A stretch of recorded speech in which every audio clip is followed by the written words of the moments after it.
Creamy garlic pasta with pan-seared scallops is one of our favorite date night recipes. Parboil the pasta and be sure to reserve some water to thin out the sauce later on. Have the scallops dry and season, then set them aside while you start the sauce. The sauce is loaded with garlic slices. Get them nice and tender and then add in flour to thicken. A little veggie stock and half comes to a simmer, then add the noodles and toss to coat in the sauce. Add the pasta water to thin out the sauce to your desired consistency. Oh, and of course you've got to add in some Parmesan cheese. Last but not least, those scallops are pan-seared in butter for the most glorious golden brown crust. Toss them on the pasta and dig in. Enjoy! Find this recipe at forkinthekitchen.com.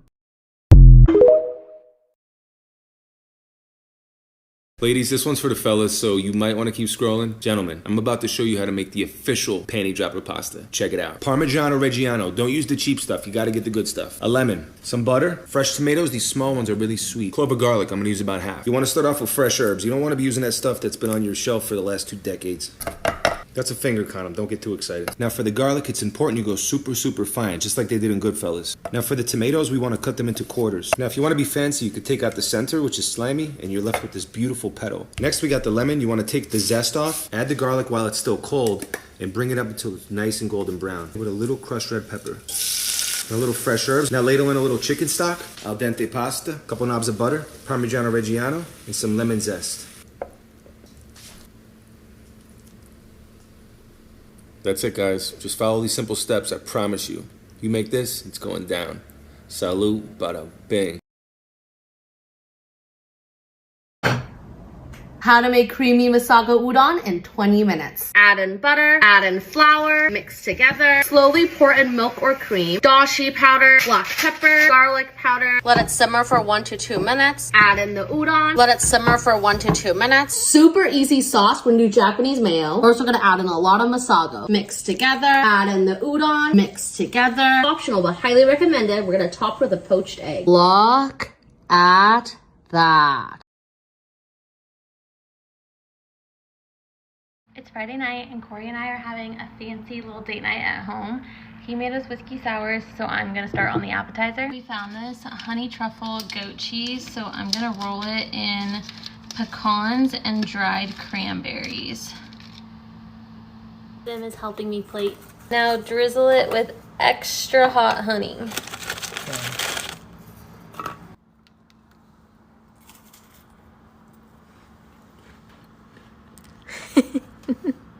Okay, now for our main, we're making spicy shrimp and a Parmesan risotto.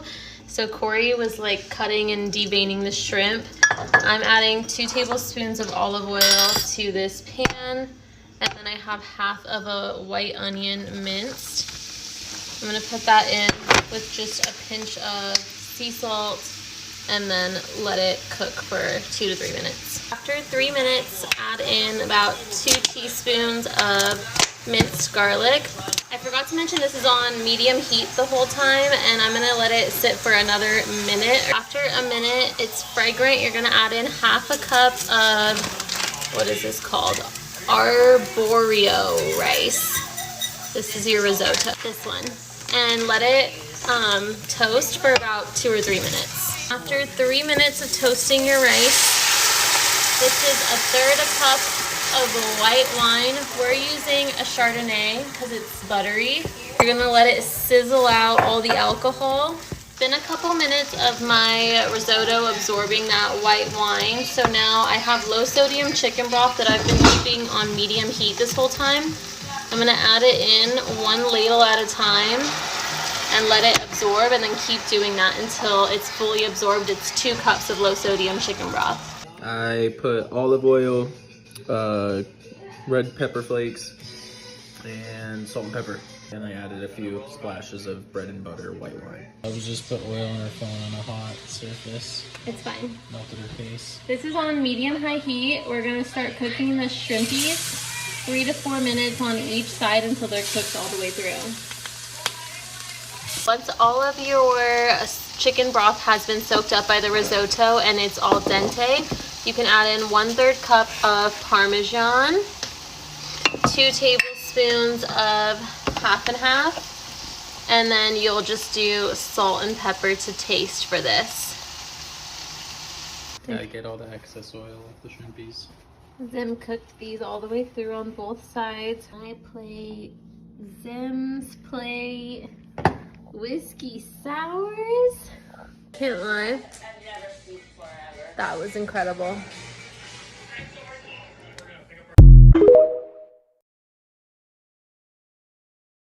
Y'all remember that chili that stole James Taylor's heart? Well, I'm gonna teach you how to make it. Ingredients: 1 pound of hamburger meat. You want an onion, and you want garlic. You want some corn, cilantro, and a bush tall boy. 2 cans of chili beans. 2 cans of 1 can of black beans. And then you want some diced tomatoes, and you want some tomato sauce. Alright, so we're going to cut up our onion. And try not to damn cry. Now, I know how to make this, you guys. We ain't going to mess this up.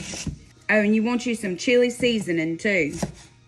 Now, I cut my onions thin. You cut them how you like them. It don't really matter. Okay? So, we're going to start our pot on medium. Throw you some oil at the bottom of that pan. And it don't matter what kind of oil.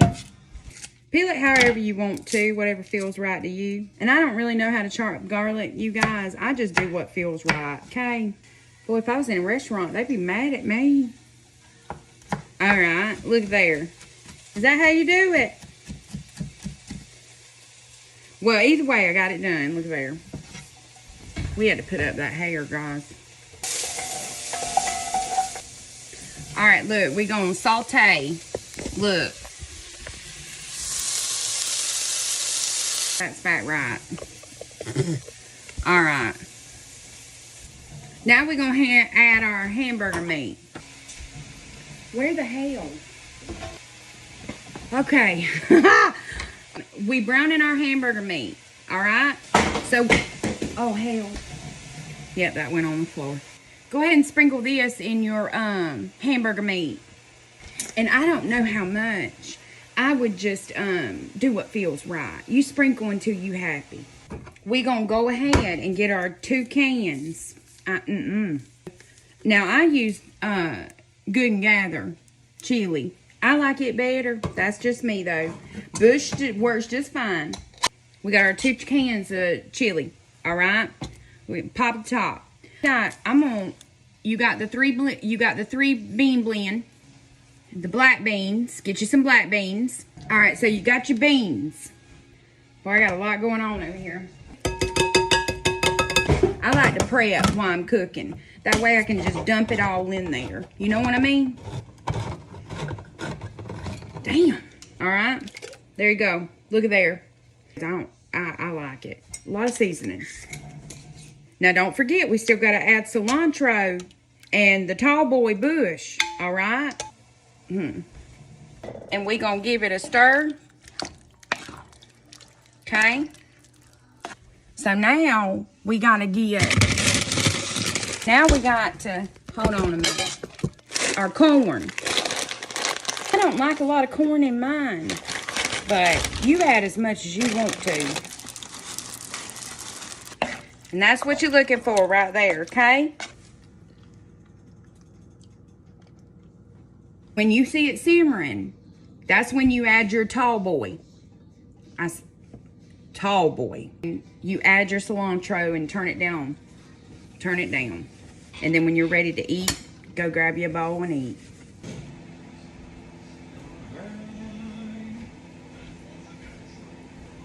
You want some whipped cream on it? Not whipped cream. Sour cream.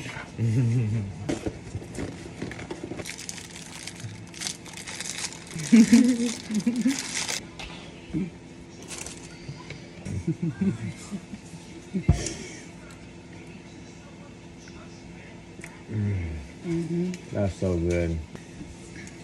Still the best chili to this day. Thank you. You're welcome.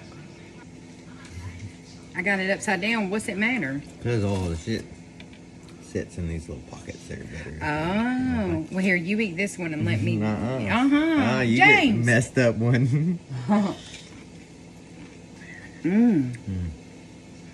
This is the best chili. Man, it's so good.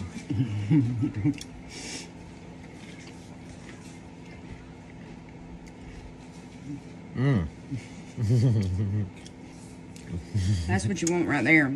Make this chili. No doubt.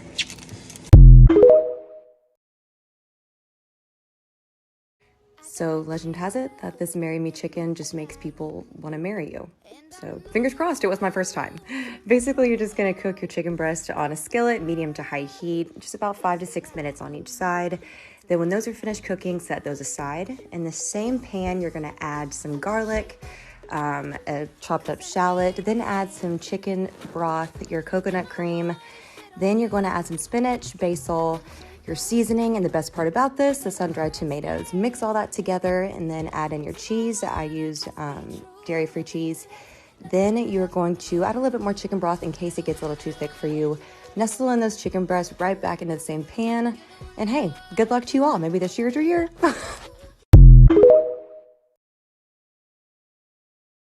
Spend a little date night in with us when we make a spicy pizza from Trader Joe's. So we start off with the pre-made dough. That is the herb flavored one. It is the best at Trader Joe's. It's a must try if you've never tried it before.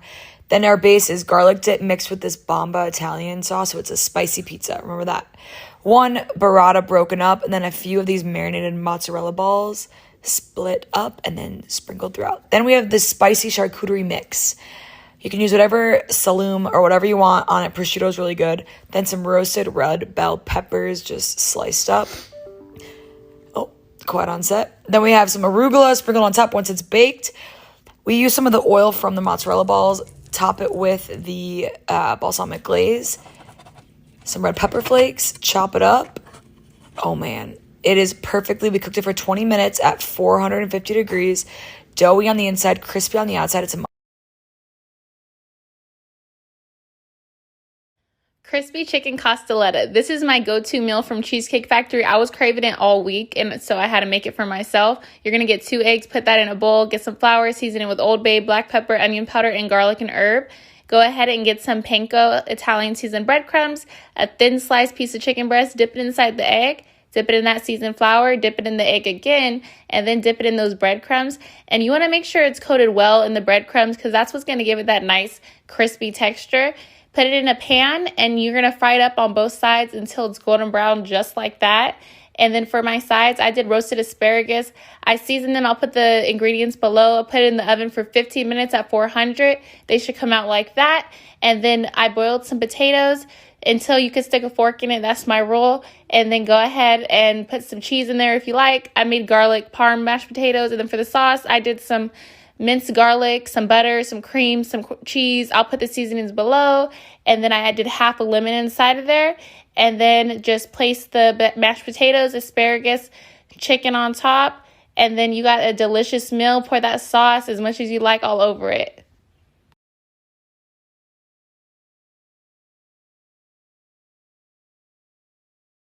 Today I'm going to show you how to make a gourmet meal that's sure to impress your significant other. First, you're going to pick up 2 take-home meals from Quick Trip. I chose the spaghetti and meatballs so my husband and I could have a Lady and the Tramp moment. Then you're going to get out a pot and pan to make it look like you're cooking. Don't forget to make some noise. Next, you're going to heat up the take-home meals in the microwave. When your significant other's not around, of course. Hey babe, I think there's a leak in the basement. Can you go check it out? After that, you're going to remove the spaghetti and meatballs from their plastic containers and put them on real plates. Now this is really important. Look at me. You've got to destroy the evidence, and not in your kitchen trash. This goes in the garage trash. Then we're gonna make these meals gourmet by adding parsley and fresh Parmesan. See? Cooking! Then be sure to put on some nice music, dim the lights, and light a candle. It just makes everything taste more homemade. And you can confidently tell your significant other dinner was made from scratch. Because it was, just not by you. This was delicious. I'll do the dishes. I've got them this time.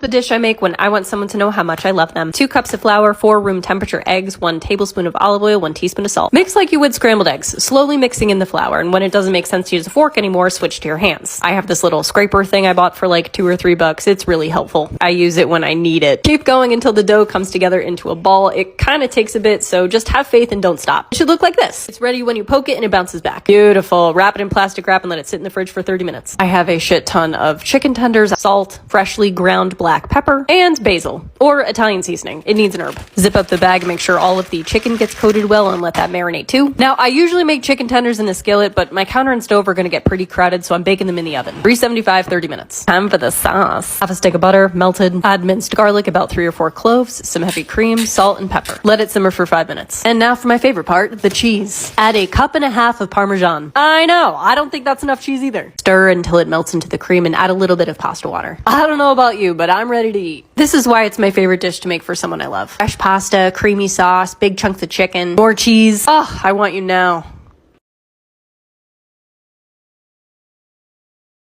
Let's make a steak dinner with chimichurri sauce. It's so good and perfect for a date night, or if you're hosting a little dinner party, or just dinner at home. It's delish. I did parsley, oregano, and optional cilantro, mix that up in a blender, then garlic, red onion, lemon, red wine vinegar, olive oil, red pepper flakes, and then salt and pepper to taste. Pan seared my steak, put the sauce right on, enjoy. Today for the date night series, I'm going to be showing you guys how to make the most perfect creme brulee that you can make for your special someone, so let's get right into it. You want to begin by whisking together everything that I have displayed on the screen. On medium heat, we're going to bring it to a simmer, and then once it reaches a simmer, take it off the heat. Now we're going to whisk together our egg yolks and our sugar until well combined, and then we're going to add in 1/2 cup of our hot cream mixture while whisking to temper our eggs. And finally, while whisking, we're going to add in the tempered eggs into the rest of our cream mixture and then set it to the side so we can get ready to pour it into our ramekins. We're going to bake them in a hot water bath, so go ahead and pour some hot water until about halfway up your ramekins. Now pop them in the oven at 325 for about 40 minutes, and when you take them out of the oven, they're going to be a bit wobbly, and we're going to set them in the fridge for at least 1 hour. Next, for our topping, we're going to stir together all of our ingredients and then stop stirring, and we're going to let it simmer on medium heat for about 8 to 10 minutes until it develops a very pretty amber color. I know a lot of you probably don't have kitchen torches at home, so I thought this would be the alternative that would work best. So go ahead and add it on top of your cooled creme brulee or custard, add whatever toppings you'd like, and you're done.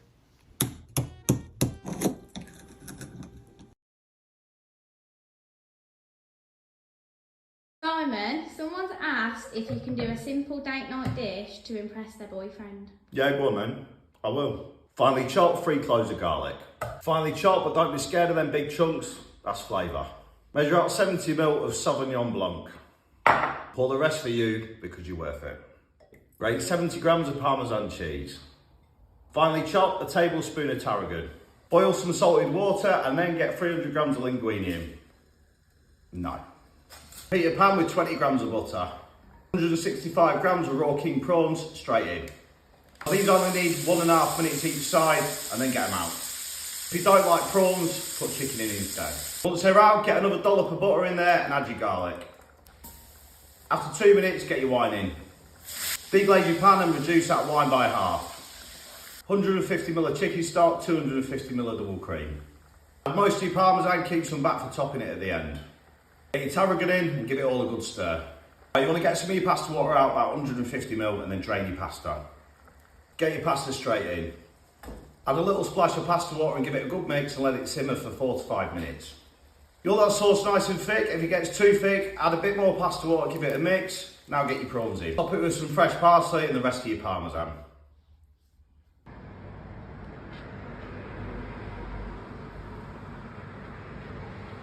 Bon apple tits.